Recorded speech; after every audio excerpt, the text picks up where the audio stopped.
ইংলিশে ক খ না জানলেও হবে, আমার এই ভিডিওটি সেভ করে রাখলে ভবিষ্যতে কাজে দিবে। বড় বড় কোর্ট কাচারিতে তুমি নিজেই অ্যাপ্লিকেশন লিখতে পারবে ইংলিশে।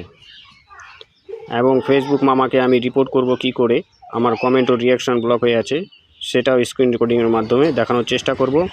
ভিডিওটি যদি ভালো লাগে আগের দিকে শেয়ার করে দিও, নতুনদের অনেক কাজে লাগবে। এখানটায় তুমি জল বললে জল হবে না, ইংলিশে ট্রান্সলেট জল বললে ওয়াটার হবে। খুব সুন্দর এই ভিডিওটা, দেখো তোমাদের সব সময় কাজে লাগবে। চরম আছে, চরমে চলে যাব বন্ধুরা। এখানে সার্চ আছে, সার্চে ক্লিক করব। আমার লেখাই ছিল ভয়েস ট্রান্সলেট, ক্লিক করে দিলাম। গুগল ট্রান্সলেট চলে আসবে প্রথমেই, ক্লিক করে দিলাম আমি। তারপর দেখো এখানে মাইক আছে, মাইকে বলবো বাংলা, যা বলবো সেটাই ইংলিশে হবে। তা আমি লিখে রেখেছিলাম, দেখো লেখা আছে, স্যার আমি ফেসবুকে কাজ করছি, আমার রিয়াকশন ও কমেন্ট ব্লক হয়ে গিয়েছে। কারো পরিবারে গিয়ে আমি রিয়াকশন ও কমেন্ট করতে পারছি না।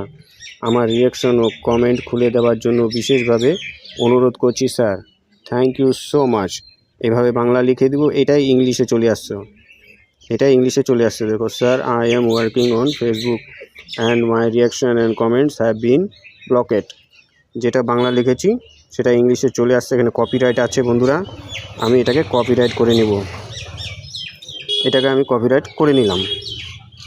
এবার এখান থেকে বার হয়ে আমি চলে যাব ফেসবুকে, চলে যাব ফেসবুকে নিজের ফটোতে ক্লিক করব বন্ধুরা। এখান থেকে ড্যাশবোর্ডে ক্লিক করব, প্রফেশনাল ড্যাশবোর্ডে ক্লিক করে নিচে যাব, একদম নিচে সাপোর্ট ইনবক্স আছে, সাপোর্ট ইনবক্সে চলে যাব।